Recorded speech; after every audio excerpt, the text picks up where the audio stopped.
مجھے امید ہے کہ اب تک آپ اس بات کے قائل ہو چکے ہوں گے کہ آپ جتنا طاقتور خود کو سمجھتے ہیں آپ اس سے کہیں زیادہ طاقتور ہیں۔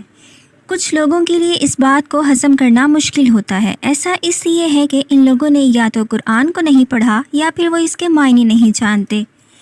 تصور کریں کہ کوئی شخص جس کی حیثیت کسی ادارے کے اندر نمبر 2 کی ہو لیکن اس کو نمبر 1 کی سہولیات اور اختیارات حاصل ہوں تو وہ خود کو کتنا طاقتور محسوس کرتا ہوگا۔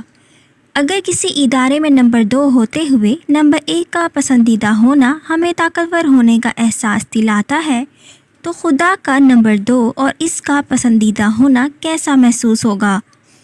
ہمارے خالق نے انسان کو اپنا خلیفہ کہا ہے جو اس قرآنی آیت سے ظاہر ہوتا ہے، اور جب تیرے رب نے فرشتوں سے کہا کہ میں زمین میں خلیفہ بنانے والا ہوں تو انہوں نے کہا ایسے شخص کو کیوں پیدا کرتا ہے جو زمین میں فساد کرے اور خون بہائے، اور ہم تیری تسبیح، حمد اور پاکیزگی بیان کرنے والے ہیں۔ اللہ تعالیٰ نے فرمایا جو میں جانتا ہوں تم نہیں جانتے۔ بس انسان تمام مخلوقات سے اعلیٰ اور اللہ کے لیے قیمت والی مخلوق ہے۔ اکثر لوگ اپنی برتری اور عظمت سے آگاہ نہیں ہیں کیونکہ انہوں نے کبھی اپنے اندر جھانک کر دیکھا ہی نہیں۔ ایک اور آیت کو دیکھیں تو جب میں اسے پورا بنا چکوں اور اس میں اپنی روح پھونک دوں تو تم سب اس کے لیے سجدے میں گر جانا۔ سبحان اللہ۔ اللہ تعالیٰ فرماتا ہے اس نے ہمارے اندر اپنی روح پھونکی ہے، اس کا مطلب ہے کہ ہمارے اندر اللہ کی صفات کا پرتو ہے۔ اس سے ظاہر ہوتا ہے کہ انسان میں اپنے اندر اللہ تعالیٰ کی صفات پیدا کرنے کی صلاحیت موجود ہے۔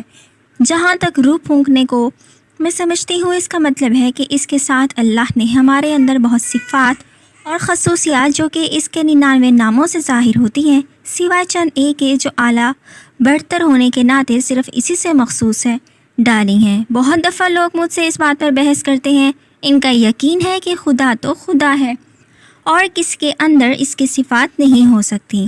بہت سے لوگ تو اس حد تک چلے جاتے ہیں کہ اسے شرک کہنے لگتے ہیں۔ میرا یقین ہے کہ اللہ تعالیٰ کی صفات ہونے کا مطلب یہ نہیں ہے کہ آپ اس کی صفات میں حصے دار ہیں جو کہ شرک ہے۔ میرا خیال ہے کہ یہ جواب صرف جذباتی نوعیت کا ہے اور قرآن اور احادیث اسے ثابت نہیں کرتے۔ پہلے میں نے قرآن کی آیت کا حوالہ دیا تھا، اب اس کو ثابت کرنے کے لیے حدیث پیش کرتی ہوں۔ تم اخلاق اختیار کرو اللہ کا۔ ذرا تصور کریں کہ وہ شخص کتنا طاقتور ہوگا، وہ کس طرح کا عمل اور رویہ رکھتا ہوگا جو یہ جانتا ہے کہ اللہ نے اس کے اندر اپنی روح پھونکی ہے۔ اللہ کا خلیفہ کمزور کیسے ہو سکتا ہے؟ جس طرح کے لوگ ہمیں اپنے ارد گرد مصیبت میں مبتلا نظر آتے ہیں، لوگ اپنے خود ساختہ مصیبتوں میں اتنے کھو چکے ہیں کہ وہ اس سوال کا جواب دینا بھی گوارا نہیں کرتے کہ ہم خدا کے پیارے کیوں ہیں اور خدا ہمیں اپنا خلیفہ کیوں کہتا ہے۔ میں اس سوال کا جواب آپ پر چھوڑتی ہوں۔ اب جب کہ آپ جان چکے ہیں کہ آپ کون ہیں تو خود کو اپنی عظمت کا احساس دلائیں اور ایک نیا سفر وہ کچھ بنے گا جو آپ کو بننا چاہیے شروع کر دیں، یعنی اللہ کا خلیفہ، اور اپنے آپ سے کچھ وعدے کریں جیسے میں نے اپنے تمام افعال کی ذمہ داری قبول کرتی ہوں، جو کچھ میں حاصل کروں گی وہ میری سوچ کا نتیجہ ہوگا۔ میں ابھی جو کچھ کرنے یا نہ کرنے کا فیصلہ کروں گی میرا ذاتی فیصلہ ہوگا اور اس کے لیے میں کسی پر الزام نہیں لگاؤں گی۔ میں نے اپنی لغت میں سے لفظ نہ ختم کر دیا ہے۔ میں نے ارادہ کیا ہے کہ دماغ کے بائیں حصے سے زیادہ دائیں حصے کا استعمال کروں گی۔ میں نے اپنی زندگی میں سے بے صبری اور نکتہ چینی نکال دی ہے اور اس کی جگہ تعریف اور برداشت کو دی ہے۔ دوسروں میں غلطیاں ڈھونڈنے کی بجائے میں اپنی توانائی ذاتی بہتری میں صرف کروں گی۔ میں خود پر بھروسہ رکھتی ہوں اور میرا یقین ہے کہ زندگی میں ہر کامیابی حاصل کرنے کے قابل ہوں۔ میں اپنے تمام جذبات کی پوری ذمہ داری قبول کرتی ہوں کہ ضبط نفس سے کام لوں گی۔ میں نے فیصلہ کیا ہے کہ عظیم مقاصد کے ساتھ عظیم زندگی گزاروں گی۔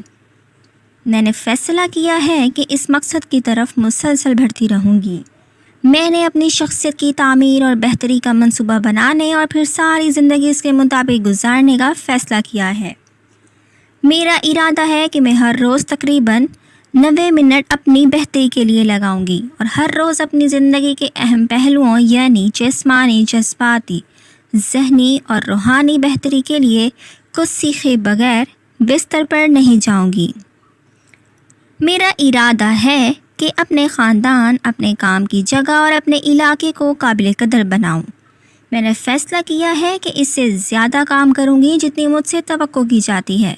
ہر کام کو تب تک ختم نہیں کروں گی جب تک اپنے بہترین طریقے سے نہ کر لوں۔ میں نے فیصلہ کیا ہے کہ جس کسی سے بھی ملوں گی اسے ضرور کچھ دوں گی، چاہے ایک مسکراہٹ ہی کیوں نہ ہو۔